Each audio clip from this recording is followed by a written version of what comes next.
like to talk about you and Steve Carell working together. Describe the chemistry, the friendship, the working experience. Steve is just a lovely, lovely man. I mean, he really is. I can't say enough good things about him. He's generous, he's supportive, he's very funny, but he's funny in that wonderful way where he makes everybody around him feel like they're funny as well. He's very inclusive in his humour. He's also a consummate professional, so he's totally wonderful to work with. I'm a very big fan of his. And they get to go on a bit of a road trip during this adventure. It's not like they're just down in the bomb shelter. No.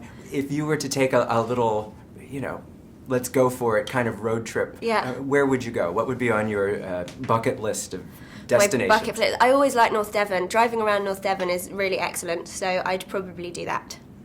And of course, Penny has a hard time coming to terms with saying goodbye to her family, not seeing her family.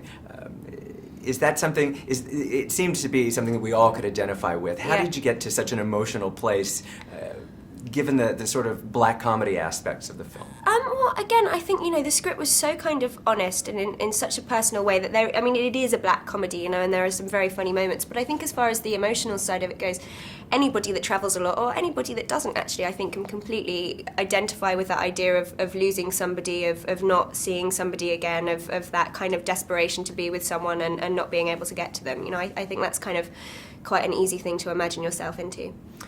As an audience member, I sort of identified with Steve because I wanted to take care of you. I wanted to make sure Penny. That's nice. I wanted to make sure Penny was taken care of. Yeah. What do you think now? I mean, you've done so many films, but let's use this as an example. What do you think when you see yourself on the screen? Are you totally objective? Oh no, I hate it.